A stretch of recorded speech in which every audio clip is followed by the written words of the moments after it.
Kenapa dana pendidikan itu penting? Karena kenaikan biaya pendidikan setiap tahun itu mengalahkan kenaikan harga bahan pokok.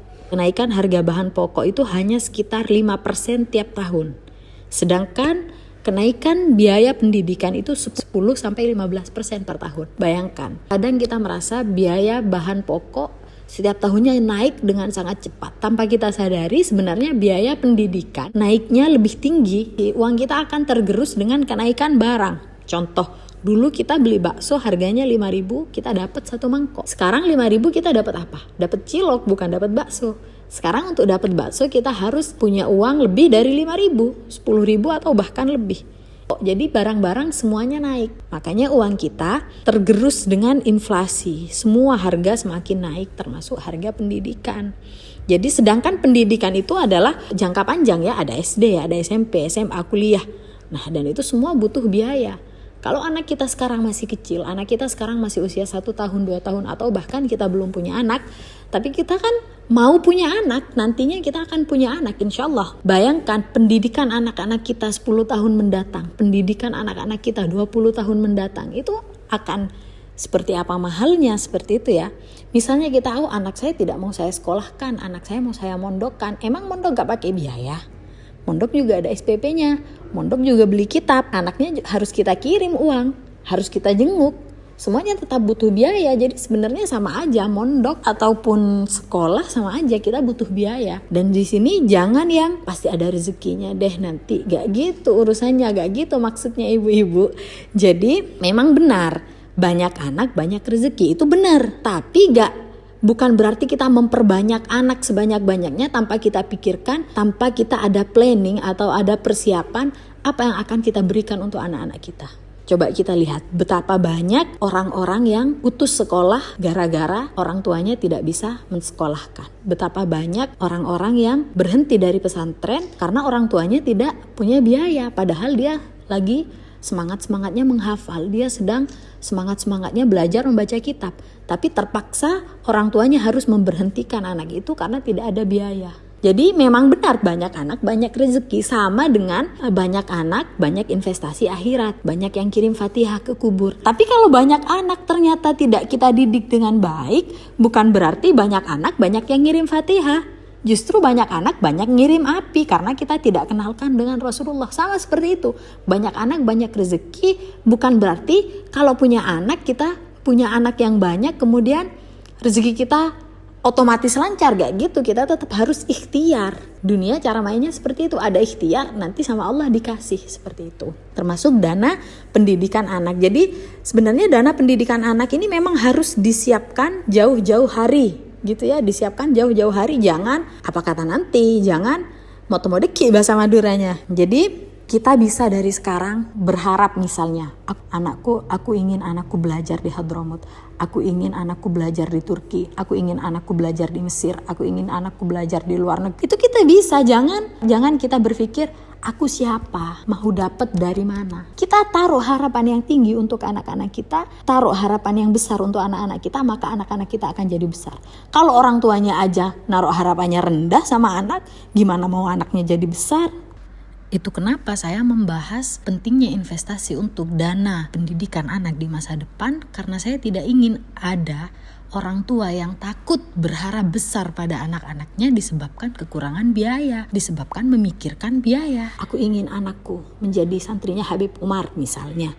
Aku ingin anakku sekolah di Saudi jadi santrinya Sayyid Ahmad misalnya. Itu bisa aja. Biayanya dari mana? Investasi dari sekarang. Biayanya dari mana? Kita nyicil dari sekarang. Ini bedanya antara menabung dan investasi. Kalau kita menabung, tabungan kita akan habis dimakan oleh kenaikan harga barang. Tapi ketika kita investasi, harga barang naik, investasi kita juga naik. Investasi bisa dengan apa saja, bisa dengan tanah. Kita beli tanah tahun ini 300 juta. Kita investasikan untuk biaya pendidikan anak kita 10 tahun mendatang atau 20 tahun yang akan datang. Itu 10 atau 20 tahun yang akan datang, harga tanah sudah tidak mungkin 300 juta lagi. Bisa jadi 3 miliar atau bahkan lebih. Seperti itu namanya investasi. Tapi kalau menabung, kita menabung 300 juta, 10 tahun lagi 300 juta tetap 300 juta. Sekarang mungkin 300 juta mahal, harganya besar, tinggi. Tapi 10 tahun lagi gak ada yang tahu 300 juta itu jadi apa. Tapi menabung, contoh menabung tanah tadi itu harus uang besar. Kita harus punya uang yang sangat banyak, harus ratusan juta, dan itu hanya bisa dilakukan oleh orang-orang kaya ya. Tapi kalau untuk emak-emak kayak saya ini yang tidak banyak uang, tetap bisa investasi, tenang aja. Tapi investasinya bukan ke tanah, investasinya ke emas. Nah, kalau ada yang bilang emas kan juga mahal, kata siapa emas mahal? Kita sudah bisa membeli emas hanya dengan uang 37.000. Sekarang sudah bisa kita seperti itu. Kita bisa membeli emas dengan hanya dengan uang 50.000. Bisa seperti itu. Sisihkan daripada 50.000 tadi kita celengi, 1 tahun lagi tetap jadi 50.000, 10 tahun lagi tetap 50.000, yang mungkin 10 tahun lagi 50.000 hanya dapat 1 porsi bakso. Tapi kalau kita tabung dalam bentuk emas, 50.000 sekarang dapat emas, 10 tahun lagi 50.000 bukan tidak mungkin harganya menjadi 150.000. Jadi enaknya gini, ketika kita berinvestasi untuk tabungan masa depan anak-anak kita itu bisa, anak kita mau disekolahkan kemana itu paling tidak beban kita berkurang, satu beban kita berkurang. Oke, aku mau berangkatkan anakku ke Hadramut, sudah ada uangnya, sudah saya siapkan gitu loh. Itu namanya ikhtiar. Adapun nanti di jalan Allah kasihnya seperti apa, yang penting kita udah ikhtiar gitu. Niat kita untuk sesuatu yang benar, untuk sesuatu yang baik. Innamal a'mal binniyah. Allah Ta'ala akan memberikan sesuai apa yang kita niatkan, seperti itu. Jadi kita menyisihkan uang sedikit untuk membeli emas kecil. Anggap aja uang hilang 37.000 sangat tidak berat. Misal kita mau menyisihkan uang 37.000 setiap bulan, setiap 2 minggu misalnya, itu sangat tidak berat. Tapi ternyata hasilnya sangat besar. Kenapa hasilnya sangat besar? 37.000 kita investasikan. Jadi 37.000-nya kita itu gak hilang. Kita investasikan untuk pendidikan anak-anak kita di masa depan. Misalnya anak kita sudah berusia 20 tahun, aku ingin anakku berangkat ke Hadramut tapi gak ada uangnya. Nah, itu untuk menghindari yang seperti itu.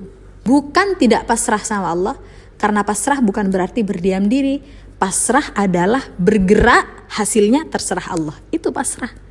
Jadi investasinya kita berinvestasi dari sekarang untuk masa depan anak-anak kita, itu juga termasuk dari bentuk pasrah kita sama Allah gitu loh.